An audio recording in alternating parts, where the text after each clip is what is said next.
আমাদের আগের যে বাজাজ যে বাইকগুলো আনছিল N250 এবং N160 ফুয়েল ট্যাঙ্কের কি অবস্থা, মানে আদৌ এই ফুয়েল ট্যাঙ্কের নতুন ফিউচার কি এখানে যোগ করছে বা এটার কোনো মডেল কি আবার আপডেট করছে নাকি ফুয়েল ট্যাঙ্ক, তো এটা একটু আপনাদেরকে শেয়ার করাই। আসলেই আপনারা অবাক হয়ে যাবেন, আমিও কিন্তু ফুয়েল ট্যাঙ্ক আগে দেখিনি, কিন্তু আজকে আমি এখন ফার্স্ট দেখলাম এই ভিডিওর মাধ্যমে, মানে ভিডিও করার সময় এটার ফুয়েল ট্যাঙ্ক কিন্তু অনেক অনেক আপডেট।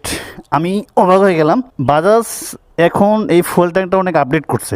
মূল বিষয়টা হচ্ছে যে আমি আপনাদেরকে ক্লিয়ার করি এটার সঙ্গে যে আপনার ফিউচারগুলো। আমাদের আগের যে বাজাজ যে বাইকগুলো আনছিল N250 এবং N160, এটার যে গ্যাস পাইপটা ছিল, বাট এই গ্যাস পাইপটা ছিল না, এই কারণে মুখা দিয়ে অনেক অকটেন বাইর হয়, জং ধরে বাতাস ঢোকে।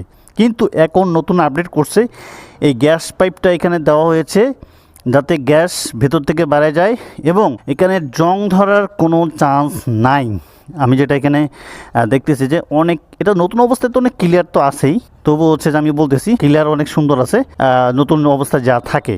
গাইস, আমিও অবাক হয়ে গেলাম যে আসলে ফুয়েল ট্যাঙ্কের ক্যাপটা এত সুন্দর মডিফাই করা হয়েছে। ফুয়েল ট্যাঙ্কের ক্যাপটা, আর ফুয়েল ট্যাঙ্কের এখানে কিন্তু আমাদের যেগুলো জং ধরছিল ইতিমধ্যে, আমার বাইকে ধরেনি এখনো, কিন্তু এটার হলো অনেক শাইনিংটা অনেক ভালো এবং এর মুখাটা অনেক ছোট, যাতে হচ্ছে যে কোনো পানি ভেতরে না যেতে পারে।